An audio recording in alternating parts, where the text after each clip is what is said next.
नमस्कार दोस्तों, विकास एनालिसिस में आप सभी का स्वागत है। और दोस्तों आज हम गणित शिक्षण शास्त्र के जो कि सीजी टेट 2022 में पूछे गए दोस्तों प्रीवियस ईयर प्रश्न को हल करने वाले हैं। तो दोस्तों अगर आप हमारे चैनल पर पहली बार आए हैं तो प्लीज़ हमारे चैनल को एक लाइक और सब्सक्राइब सपोर्ट जरूर करिएगा। चलिए दोस्तों इन प्रश्न को हल करते हैं।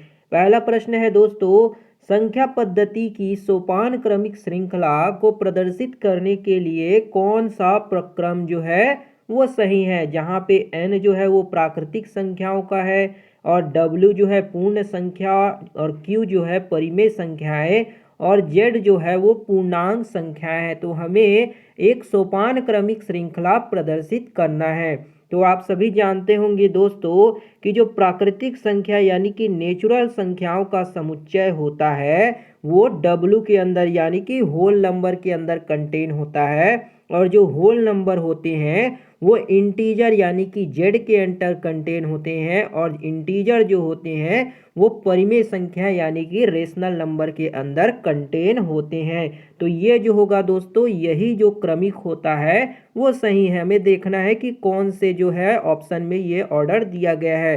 तो ये जो है दोस्तों पहले में तो नहीं दिया गया है, दूसरे में भी नहीं दिया है, और तीसरे ऑप्शन में यही क्रम जो है दिया गया है। तो ऑप्शन नंबर 3 इसका करेक्ट हो जाएगा। अगला प्रश्न देखते हैं दोस्तों। अगला प्रश्न है, दो विषम संख्याओं का योग एक सम संख्या होता है। अर्थात जब आप कोई दो विषम संख्या को जोड़ते हैं, जैसे 1 और 3 को जोड़ेंगे, दोनों विषम संख्या हैं, तो इनका योग जो होता है एक 4 आया यानी कि एक सम संख्या आया। तो आप इसे कैसे सिद्ध करेंगे? अवलोकन द्वारा करेंगे, प्रयोग द्वारा करेंगे, तर्क से करेंगे या फिर अनुभव तरीके से करेंगे? तो इसे दोस्तों हम तर्क से करेंगे, क्योंकि ये गणित में हो रही है, गणित की संक्रिया है, तो इसे हम तर्क के द्वारा करेंगे। ऑप्शन नंबर सी इसका करेक्ट हो जाएगा।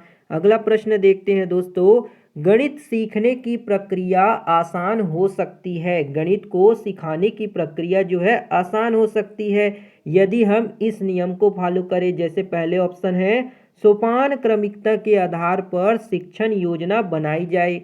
दूसरा ऑप्शन है, सभी अवधारणाएं मूर्त में समझाई जाए। तीसरा है, व्यापक विचारों का विशिष्टीकरण किया जाए। और फोर्थ ऑप्शन है, गणितीय प्रतीकों का कम से कम प्रयोग जो है किया जाए। तो इसका करेक्ट ऑप्शन क्या होगा दोस्तों?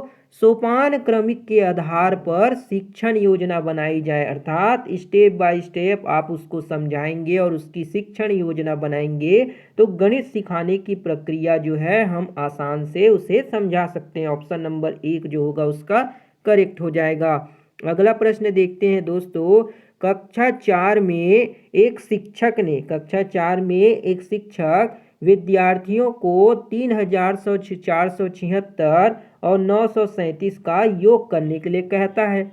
एक छात्र प्रश्न के उत्तर निम्न अनुसार देता है, जैसे कि 3476 को हमने 937 से जोड़ने के लिए कहा, तो उस बच्चे ने इस तरीके से उसे जोड़ दिया, यानी कि 6 को 6 में लिख दिया यहाँ पर, और 7 और 7 को जोड़ा तो 14, और 4 और 3 7, और एक हासिल दे दिया 8, और 9 + 3 करके 12 लिख दिया। उसने सही तरीके से तो जोड़ा, लेकिन उसको जो है स्थानीय मान की यानी कि प्लेस वैल्यू की जो कॉन्सेप्ट है उस बच्चे को नहीं आती है, इसलिए उस बच्चे ने यहाँ पर मिस्टेक कर दिया। तो यहाँ पे दोस्तों हमें ऑप्शन में दिया गया है, पहला ऑप्शन कहता है योग कौशल। तो योग कौशल तो है, बच्चे में जोड़ने की कौशल तो है, ये तो ठीक है। दूसरा है स्थानीय मान की अवधारणा। हाँ, यही ऑप्शन करेक्ट होगा दोस्तों, क्योंकि बच्चों को जो है स्थानीय मान की अवधारणा नहीं है,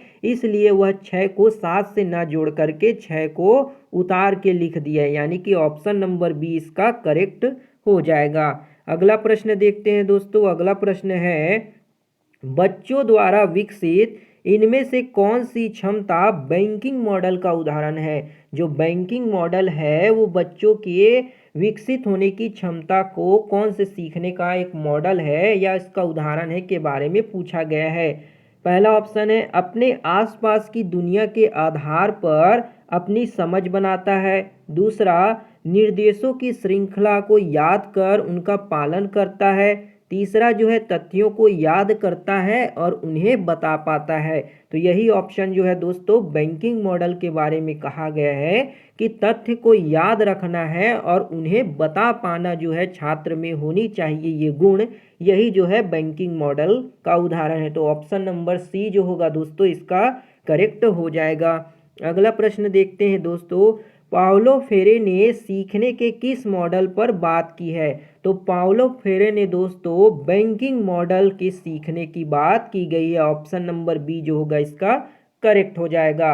अगला प्रश्न देखते हैं दोस्तों, निम्नलिखित में से कौन सा कथन प्रोग्रामिंग मॉडल से संबंधित है। कौन सा जो हमें स्टेटमेंट दिया गया है जो कि सीखने के प्रोग्रामिंग मॉडल से संबंधित है। पहला, ज्ञान को दिमाग में याद रखना और ज़रूरत पड़ने पर बता पाना। तो ये तो है दोस्तों बैंकिंग मॉडल का उदाहरण है, तो ये तो नहीं होगा। दूसरा, सभी बच्चे एक ही ढंग से सीखते हैं, सीखने की गति अलग अलग हो सकती है। तो ये सही होगा दोस्तों। तीसरा ऑप्शन है, बच्चे सीखने की प्रक्रिया में सक्रिय रूप से शामिल होते हैं। ये जो है प्रोग्रामिंग मॉडल में नहीं कहा गया है। और फोर्थ जो है, सीखना टुकड़ों में होता है। तो ये भी सही हो जाएगा। सीखना जो है आप छोटे छोटे पार्ट्स में प्रोग्रामिंग मॉडल में सिखा सकते हैं। तो ऑप्शन नंबर ए जो होगा दोस्तों कथन 2 और कथन 4 करेक्ट हो जाएंगे। ऑप्शन नंबर 1 इसका सही आंसर होगा।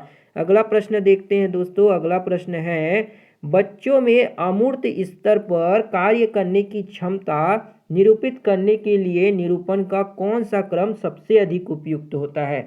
जो बच्चों में अमूर्त स्तर पर कार्य करने की जो क्षमता है उसको आपको निरूपण करने के लिए क्रम बताना है कि किस क्रम में आप उसको विकसित कर सकते हैं। पहला है प्रतीकात्मक, ठोस या चित्रात्मक से। दूसरा है ठोस, चित्रात्मक या प्रतीकात्मक से। और तीसरा चित्रात्मकता, प्रतीकात्मक और ठोस। फोर्थ ऑप्शन है प्रतीकात्मक, चित्रात्मक और ठोस। तो इसका करेक्ट ऑप्शन होगा दोस्तों ऑप्शन नंबर बी।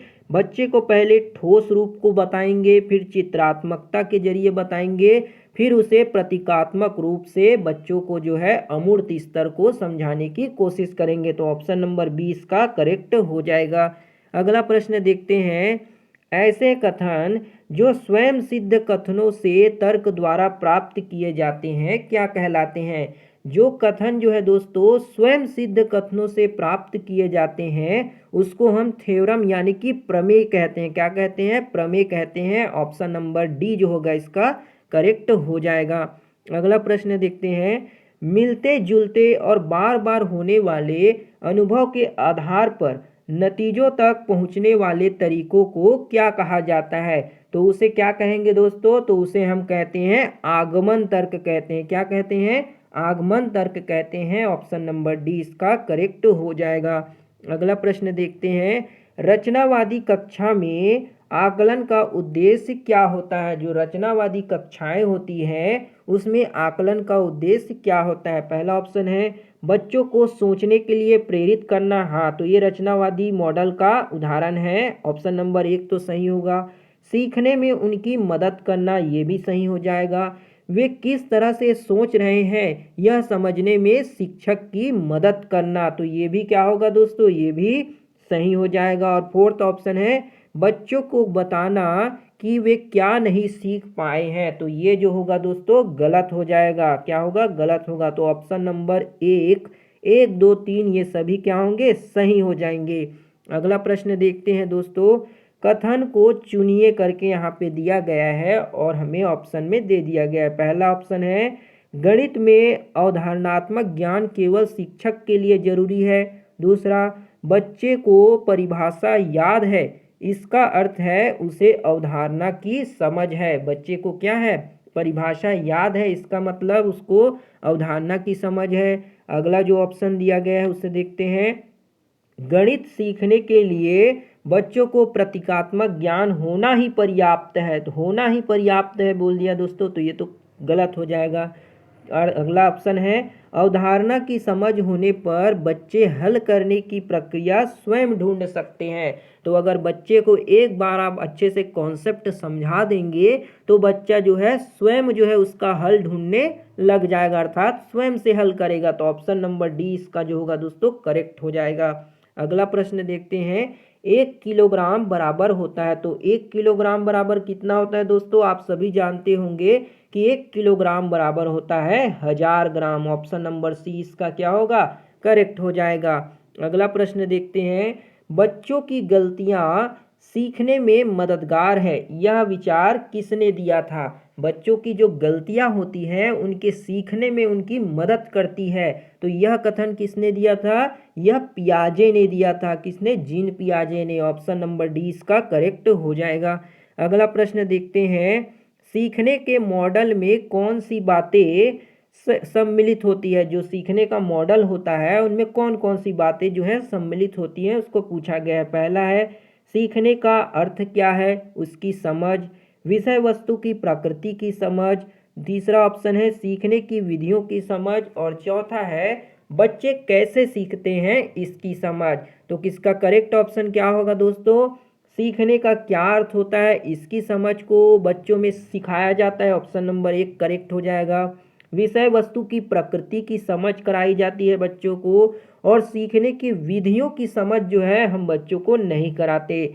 बच्चे कैसे सीखते हैं इसकी समझ जो है हम उन्हें सम्मिलित करते हैं। तो ऑप्शन नंबर जो होगा 1, 2 और 3 किस में है, 4 में। ऑप्शन नंबर बी जो होगा दोस्तों इसका करेक्ट हो जाएगा।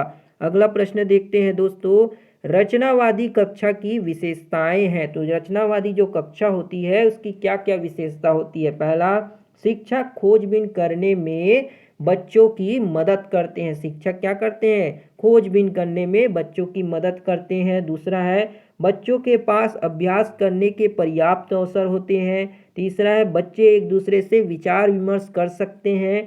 चौथा, शिक्षक बच्चों को प्रश्न पूछने और अपनी बात रखने की स्वतंत्रता देते हैं। तो इसका करेक्ट ऑप्शन क्या होगा दोस्तों, इसका करेक्ट ऑप्शन होना चाहिए कि पहला जो है शिक्षक को खोजबीन करने में बच्चों की मदद करनी चाहिए, और क्या करना चाहिए, बच्चे एक दूसरे से विचार विमर्श कर सके इसलिए उन्हें प्रोत्साहित करना चाहिए। तीसरा भी सही हो जाएगा। और शिक्षक बच्चों को प्रश्न पूछने और अपनी बात को रखने के लिए स्वतंत्रता देनी चाहिए। तो पहला, तीसरा और चौथा जो होगा यानी कि सी ऑप्शन इसका करेक्ट हो जाएगा। तो ये थी दोस्तों आपकी 2022 में मैथ्स पेडागॉजी जो कि सीजी टेट में पूछे गए प्रीवियस ईयर प्रश्न को हमने आपको समझाने की कोशिश की। उम्मीद है दोस्तों आपको ये वीडियो पसंद आया होगा। अगर वीडियो बढ़िया लगा हो दोस्तों तो एक लाइक और सब्सक्राइब सपोर्ट जरूर करिएगा। मिलते हैं दोस्तों अगले वीडियो में, तब तक के लिए जय हिंद, वंदे मातरम।